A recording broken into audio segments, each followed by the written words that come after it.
자, 그 다음 사연입니다. 침착해 님이 5월 13일 날 남겨주셨습니다. 이것도 제목이 중2병 심하게 온 아들 야생마 같대요. 야생마?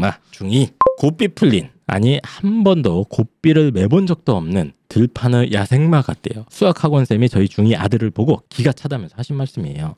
학군지에 살지만 방치되었던 아들이에요. 방치를 하고 싶어서 한 게 아니라 5살 때부터 승질나면 길바닥에 발랑 눕던 그 승질머리로 중1까지 지 혼자 막 자란 아들입니다. 영어 수학 학원만 보내고 나머지는 밤 12시까지 놀고 게임하고 유튜브 뭐 하루 5시간씩 보고 책 한 권을 안 읽고 중2가 되었어요. 수학은 대형 진도만 빼는 학원에서 수학 1까지 겨우 진도만 나가고, 영어도 가방만 들고 다녔고 중간 이상 반에 있긴 했는데 내신 시험을 보니 수학은 80점, 영어도 90점, 과학도 88점. 뭐 대충 이 정도입니다. 시험이 역대급으로 쉬워서 100점 더 많은데도 이 정도입니다. 그냥 선행이 계속 필요한 건갈까요? 내신 공부도 어찌하나 봤더니 대충 어려운 건 패스하고 대강 문제만 풀고 아주 급하게 공부하더라고요. 뭐 기출문제 풀어보니까 거의 100점도 맞았다는데 시험 볼 때는 손이 떨렸다는 등, 갑자기 헷갈렸다는 등 점점점. 학원을 바꿔볼까? 다른 학원 테스트를 봤는데 중학교 내신은 2점수인데 수학상, 수학하, 수학 1은 또 잘 봤다면서 수학 1을 하면서 수학상 심화하는 반에 배정이 되었어요. 영어도 학원에서는 우리 아이 실력이 고2 모의고사 수준이라는데 중학교 시험은 꼴랑 89점. 중학교 2학년 시험이랑 모의고사는 별개인 걸까요? 아니면 학원에서 입 터는 게 믿을 게 못 되나요? 여러 군데 봐봐도 대략 이 정도 수준으로 계속 나와요.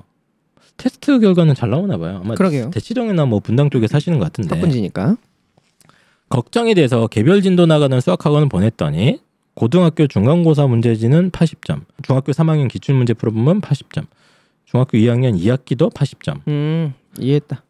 아, 그러니까 고등학교 내신 문제를 풀어본 거구나. 네. 고등학교 1학년 내신이랑 중학교 3학년 내신이랑 중2 내신 문제를 구해서 풀었더니 정확하게 다 80점씩 찍은 거야. 네.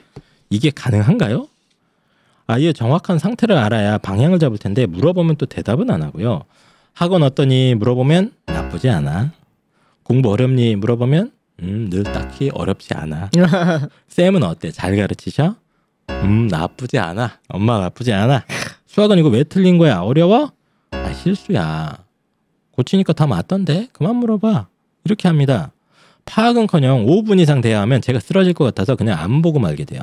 이런 아이도 일단 빡세게 학원을 넣어야 되는 걸까요? 덧붙이자면 모든 과목이 이런 것 같습니다. 휘리릭 대강 뭐 알겠네. 이 정도면 나쁘지 않네. 하하하. 틀리면 아 실수지 이건. 진짜 어려운 문제 나오면 아 개빡치네. 근데 이건 몰라도 되겠어. 혼자 이러고 공부하거든요. 해결법이 무엇일까요? 라는 저는 진단 끝났습니다. 네. 자, 그래서 중학교 2학년 또 아들입니다. 아들이고 힌트는 이제 중학교 2학년 때까지 지 승질머리대로 막 자랐다. 그렇죠. 이런 거 이제 전문용어 곤조라고 하죠. 곤조가 있는 아이신 것 같아요. 그래서 수학쌤의 평가로는 야 얘는 야생마인데 아예 고삐를 매보지 않은 야생마다. 그래서 영어 수학만 학원은 다니긴 다니는데 이제 밤 12시까지 게임하고 유튜브하고 책 한 권은 안 읽고 있는 그런 아이고요. 중학교 성적이 그렇게 좋진 않아요. 보니까 뭐 8, 90점대인데 이거 아주 좋은 건 아니잖아요. 그렇죠. 근데 또 막 학원 테스트 가서 보면 또 엄마가 헷갈리는 거야. 학원 테스트 가서 막 아 얘는 좀 심각합니다. 그러면 이제 차라리 그냥 마음이 편하겠는데 또 나쁘지 않게 나오나 봐요. 네. 근데 또 공부를 하는 거 이렇게 보고 있으면 대충 하고 뭐 제대로 하는 것 같지도 않고 문제 틀리면 실수고 뭐 물어보면 그냥 뭐 다 나 괜찮아 뭐 나쁘지 않아 이러고 있으니까 그쵸. 엄마가 이제 열받는 거죠. 에. 그래서 야생마처럼 지멋대로 공부하고 지멋대로 놀고 앉아 있는 우리 중학교 2학년 아들 어떻게 해야 하느냐 이 질문입니다. 진단 끝나셨다고 하니까 네. 이거 먼저 해주세요. 이 친구는 그냥 딱 80점짜리 학생입니다. 그게 무슨 말이에요? 다시 말하면 삶의 태도가 80점이라는 거예요. 아, 네, 고등학교 1학년 시험과 고2 시험과 고3 시험이 나란히 80점이 나오는 친구들이 있어요. 분명히 난도가 올라갔는데 내 점수는 똑같거든요. 잘하는 거 아니에요 그러면? 잘하는 게 아니고 이 친구는 어떠한 문제를 갖다 줘도 80점밖에 안 나오는 친구인 거예요. 다시 말하면은 원래 모든 시험이 아무리 어려워도 마지막 20점이 어려운 거잖아요. 10문제가 어려운 거잖아요. 나머지 문제는 쉽다고요. 웬만하면. 변별력 문제가 10문제밖에 안 되니까 자기가 풀 수 있는 거, 할 수 있는 것만 풀고 함정 문제 다 걸리는 거고요. 네. 그리고 실수를 유발하는 문제는 다 실수하게 되는 거예요. 네. 출제자가 의도한 대로 너네 한번 골탕 먹어봐 하면 다 골탕 먹는 거거든요. 네. 그래서 이 친구는 중학교 문제를 풀어도 80점, 고등학교 문제라도 80점이라는 뜻은 그냥 자기 삶의 태도가 80점이기 때문에 이 태도 변화가 일어나지 않으면 근본적으로 이 친구는 계속 이런 인생을 살 수밖에 없고 회사 들어가도 딱 80점짜리 직원이 될 거예요. 네, 그 삶의 태도가 그런 거거든요. 네. 엄청 무서운 얘기를 저는 조금 다른 편이긴 한데 뭐 낭낭한 일단 목소리로 얘기 계속 해주시죠. 예. 근데 이게 왜 문제가 되냐면요. 자, 실수를 했다라고 그냥 치부하고 넘어가는 태도가 80점짜리 태도거든요. 실수를 한 건 내가 왜 실수했는지 어떻게 하면 다음에 실수를 하지 않을지에 대해서 깊게 파고 들어가고 고치려는 개선 의지가 있어야 90점이 되고 100점이 되는데 아 실수야, 아 어렵게 나왔네, 아 문제가 개떡 같아, 엄마 이거 이상해라고 얘기하는 것 자체가 내가 이상한 게 아니라 니네들이 이상한 거잖아요. 그리고 상황이 안 좋아서 실수를 유발한 거고. 근데 얘네들을 나를 곤란스럽게 하는 걸 이겨내려는 마음가짐이 있어야 되는데 그 마음가짐 없이 그냥 대충 자기가 편한 대로 살아가고 싶은 대로 살아가는 우 정도 되는, 그렇다고 떨어지는 것도 아니야. 수미양가 중에 우잖아. 그 정도의 삶을 태도 갖고 있어서 좀 구체적으로 솔루션이 좀 자기가 실수를 하더라도 내가 왜 실수했는지, 어떻게 하면 실수를 안 할 수 있는지에 대해서 깊게 공부를 하게 되면 고등학교 1, 2, 3학년 과정은 이 친구한테는 단순히 성적이 아니라 삶을 업그레이드 시킬 수 있는 기회가 될 수 있습니다. 아, 또 엄태욱 선생님의 옳은 소리. 삶의 그 정도 태도. 멘트로 이 아이를 설득시킬 수 있을 것인가. 너는 80점이야. 네. 그러면 얘는 말하겠죠. 너는 빵점이야. 그렇죠. 당신은 빵점이야. 아니요. 야생마니까 뒷발로 찹니다. 홍프로님, 이 친구 어떻게 우리가 이해해야 할까요? 이제 중2라는 거 아니에요. 그러면은 5월이니까 초등학교 빼면은 이제 1년 정도 공부한 거예요. 근데 중1은 시험 안 봤을 거 아니에요. 태어나서 시험 한 번 본 거잖아요. 네. 그런 상태로 보면은 어머님도 아이랑 대화하면서 아니 이제 중2 5월달 된 아이가 어떤 논리적인 어떤 대화라든지 그치. 그런 것들을 기대하는 건 저는 힘들다고 봐요. 얘한테 야, 너 80점짜리 인생이야. 뭐? 이런다니까? 아니야. 근데 그럼 이거 어떻게 설명할 거예요? 고1 거를 80점을 맞아요. 똑같이. 그건 어떻게 설명할 거예요? 이제 이거 그 설명 드리려고 하는 일단 건데 좀 얘기해 주세요. 네. 그래서 학원 왔더니 그러면 학원? 너무 좋아. 그러면은 말이 안 되는 게 말이 안 되는 줄 알아요? 학원이 좋은데 내 성적이 안 좋잖아요. 근데 책임인 거야. 그럼 학원? 이건 정말 못 가르쳐. 그럼 학원 옮겨야 되는 거잖아. 귀찮아. 그래서 나쁘지 않아. 그러면은 이대로 그냥 가는 겁니다. 나쁘지 않은데? 공부 어렵니? 공부? 너무 나쁘지 어려워. 않은데? 그러면은 어려워? 야, 무슨 문제가 있는 거 아니야? 되는 거잖아요. 공부 너무 쉬워. 그러면 쉬운데 이거 그거밖에 안 나와. 그러니까 이 아이는 이렇게 대답할 수밖에 없는 상황인 거예요. 이거 봐, 다 의문문이잖아. 봐봐. 잘 가르치시니? 잘 들린 거야? 엄마는 근데 안 물어볼 기회가 없다니까. 근데 사실 답답한데. 사실 이제 수험생이 되면 그러니까 중2부터 고3까지의 대화는 대부분 이제 이런 식으로 흘러갑니다. 그래서 아이들이 부모랑 대화를 안 하죠. 그러니까 네. 그게 싫다는 근데 거지. 일단 이 대화는 뭐 저는 크게 문제될 건 없는 것 같고요.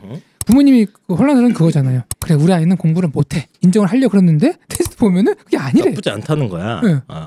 이거 뭐냐 그러면은 이 아이가 이제 제가 분류하는 건데 머리형, 엉덩이형으로 좀 분류를 하거든요. 네. 일단은 머리형. 공부하는 센스가 감각이 예민한 학생. 네. 있어요. 그러니까 같은 시간 공부했는데 효율이 좋거나 아니면은 공부를 안 했는데 공부를 딱 했는데 엄청 빠르게 배워나가는 아이는 뭐 국영수 언어적인 수학적인 지능이 약간 좀 보통 아이들보다 좀 발달돼 있다 이렇게 보는 건데 저는 약간 좀 그런 아이라고 판단이 됩니다.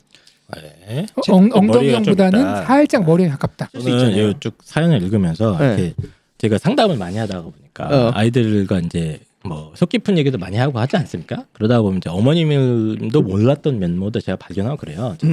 그래서 상담하면서 아이의 어떤 기질적 성향이 되게 중요한 아이들이 있어요. 중요하지. 뭐 다 대부분 중요하지만 특별하게 중요한 케이스들이 있고 저는 이제 상담할 때 이런 기질적 성향이 나타나면 굉장히 좀 경고 표시를 띄우면 될 때 개인적으로. 네. 그래서 첫 번째가 이제 약간 예술가형 스타일 아이들 굉장히 예민하고 얘들 스트레스 많이 받거든. 그게 첫 번째 유형이고 두 번째 유형이 이런 유형. 여기 지금 정확하게 야생마라는 표현이 있잖아요. 그렇죠. 저기 인류 역사가 일단 제가 이제 철학 뭐 이런 걸 공부를 많이 했으니까 이게 뭐야? 기원전 한 2000년, 3000년부터 약 한 18세기 정도까지는 네. 인류에서 가장 중요한 그게 뭐였습니까? 음식. 음식도 있지만 먹을 게 없으면 뺏어 먹어야 되잖아. 그렇죠. 약탈. 약탈하고 전쟁 이런 거에서 전쟁에서 이 기지를 발휘하는 사람들이 있습니다. 네. 쉽게 하면 무인 기질. 장군형. 장군형. 그리고 인류의 역사에 상당히 오랜 기간 동안은 이 사람들이 출세를 했어요. 그렇죠, 그렇죠. 무인들이. 예, 무인들이 뭐 한국에서도 이렇게 보면은 뭐 이제 조선시대 이후야 뭐 이렇게 했지만 고려 시대까지는 싸움 잘하는 놈이 짱이거든. 무신이 짱이죠. 그렇죠. 그래서 네. 막 전쟁터에서 사실 필요한 기질이 이런 거거든요. 그쵸. 야생마. 전쟁터는 변수의 연속 아닙니까? 그쵸, 그때 맞습니다. 어떤 문제가 발생하고 위기가 닥쳐도 승질머리로 해쳐버리는 거지. 좋아 이렇게. 그렇지. 네, 이런 무인 기질을 가진 애들이 있다니까요. 그래서 옆에 책사가 있잖아. 반드시. 애들이 만약에 좀 이렇게 고전 시대에 태어났으면 대접받고 훌륭하셨을 거야. 하고 그럼요. 막 장군님 소리 듣고 이랬을 텐데 이제 요즘 같은 현대 사회에 태어나니까 맞아. 애들이 약간 시시한 거야. 맞아. 이런 뭐 공부하고 뭐 깨작깨작 문제 풀고 이런 게 얘는 지금 저기 적토마타고 대륙을 호령을 해야 직성이 풀리는데 무인한테 문인이라고 하니까 그렇지. 힘든 거구나. 제가 진단하는 건 약간 그런 애들이 이제 있어요. 애들은 공부가 중요한 것도 알고 얘가 보니까 크게 반항은 또 안 한다. 얘 봐봐. 다 해. 좋아요. 다 해요. 맞아. 학원도 다니고 숙제도 하는 상태야. 아예 막 때려치고 있지 않아. 앞에 애랑 좀 달라. 근데 이제 딱히 관심이 안 가는 거야. 타고난 기질상 그냥 사소하게 느껴지는 겁니다. 그게 뭐 그죠? 뭐 이거 뭐 틀리면 어떻고 맞으면 어떻습니까? 저는 이제 이런 아이들을 보면 예전에 이제 소설 같은 거 있잖아요. 뭐 그 전쟁을 다루는 소설 보면 여포 이런 사람들이 있습니다. 그렇죠. 네, 여포나 뭐 장비. 음. 어머님이 이제 이 아이를 바라볼 때 약간 그런 관점으로 바라보셔야 된다. 내 아이가 여포나 혹은 장비 같은 뭐 좋게 말하면 뭐 이순신 장군이나 이런 좀 무인 계열의 그래서 얘네들은 이제 자기들만의 사실 자존심이 굉장히 높고 자부심도 있고 뭔가 잘하고 싶은 욕심이 원래 많은 애들이야. 올라가고 싶은 욕심도 있고 그래서 제가 드리는 처방은 뭐냐면 일단 어차피 학군이잖아. 그래 네. 학원 잘 다니잖아. 됐어.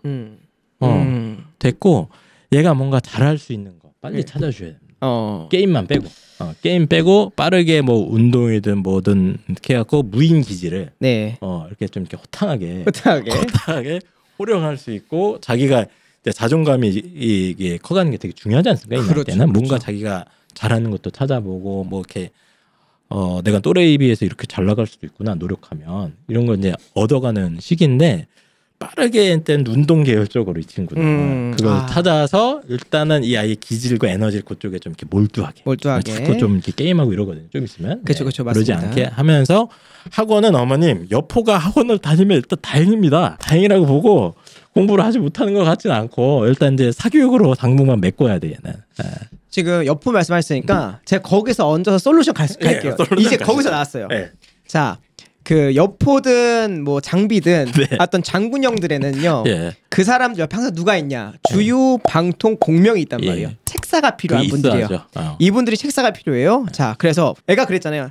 대강 뭐 알겠네 이 정도면 나쁘지 않아 하하 이랬대요. 그때 옆에 책사가 아니에요 아닙니다 이건 나쁜 겁니다. 이렇게 하시면은 큰일 납니다. 이건 실수지 뭐. 개빡치네. 이건 몰라도 되겠어. 아닙니다, 여포님. 이건 아셔야 되는 겁니다. 라고 친절하게 논리적으로 이성적으로 책사가 필요한 거잖아요. 그래서 약간 얘는 소규모나 이런 것도 괜찮아요. 그렇지. 그런 솔루션이 필요하다는 거야. 그러니까 이 친구는 대형 학원에 막 넣어버리면 자기가 약간 처진 느낌 받고 그러면 더 관심이 없을 거야. 맞아. 자기 짱이요 여포인데 자기 지금 여포 해야 되는데 막 큰 학원 가서 진도 따라가고 하는데 못 가면 그러면 짜증 나거든요. 그러니까 약간 소규모 그룹형에서 이제 약간 좋은 책사가 있는 좋은 책사 역할. 약간 내시 같은 스타일도 나쁘지 않을 것 같습니다. 잘 이렇게 어우러주시고 이렇게 우쭈쭈 해줄 수 있는 그런 이제 과외를 붙이든지 해가지고. 공부는 일단 사교육으로 최대한 때려 막으시고 돈은 좀 많이 쓰셔야 될 것 같아요. 이 친구는. 홍프로는 어떻게 합니까? 이제 시간이 이제 중2잖아요. 그럼 저는 중2면은 이제부터 공부하는 스타트라고 생각을 하거든요. 그쵸? 따지고 보면 어머님도 약간 서두른 부분 조금 있어요. 그냥 이제 워낙 학군지니까 열심히 하는 애들 많이 보이시니까 그런데 근데 어쨌든 좀 얘는 너무 서둘지 않았으면 좋겠다. 이제 처음 시험 본 거니까 그리고 머리가 어느 정도 말씀 아예 그거죠. 없진 않으니까 좀 기다려보자 이 얘기인 거죠. 그리고 그거는 필요해요. 그러니까 뭐냐면 지금 이 아이가 뭐 나쁘지 않겠네. 이거는 실수네. 이건 몰라도 되겠어. 이런 어떤 증상은 되게 보편적인 현상이거든요. 많이 나타나죠, 보통. 대부분의 아이들이 다 이런 식으로 자기 합리화를 합니다. 맞아요. 근데 그거를 속으로 조용하게 하는 애가 있고 대놓고 막 큰 소리 치면서 이제 막 하는 애가 있는데 이 아이는 후자인 거예요. 어떻게 보면은 속으로 조용히 하는 것보다 나을 수도 있어요. 왜냐하면 속으로 조용히 하면은 이게 곰고 골아서 고이 몰라요. 고담 터져버리거든요. 맞아요. 그러니까 미리 발견된 게 미리 발견했으니까 중2, 중3 때 그걸 준비해 나가면 되겠구나. 맞습니다. 그럼 아까 엄쌤이 말한 것처럼 네. 이 아이가 이렇게 말할 때 이거를 교정해줄. 야, 실수가 맞지만 실수가 그치. 반복이 되면은 실력인 거고 그러면은 그 실력대로 평가를 받는 거니까 문제 풀 때 이렇게 하는 식으로 실수를 줄여보자 하는 분이 옆에서 교정해 주면은 그렇지. 10개 틀리다가 또 몇 달 지나면은 8개 틀리다가 이렇게 줄여 나가면 되는 네. 거잖아요. 그렇지. 그렇죠. 네. 맞아요. 그래서 그런 식으로 하면 될 것 같은데요. 네. 그 어떻게 숙제를 계속 안 하고 있단 말이야. 핸드폰하고 유튜브를 보고 있어. 지금 7시 학원 수업이야. 딱 봐도 숙제를 한 적이 없어. 어떡해요. 원래 숙제를 안 하면 그 학원을 보내면 안 됩니다. 학원을 끊어야 돼요. 학원을 끊고 숙제량을 줄이고 아이가 공부를 따라갈 수 있는 과외를 붙이거나. 자 어쨌든 어머님들의 마음의 병이 점점 심해지는 가운데 해결책이 있을지 모르겠고요. 다양한 분들이 사연을 남겨주셨고 그럼 오늘 고생 많으셨고요. 저희 또 다음 주에 돌아오도록 하겠습니다. 안녕. 감사합니다.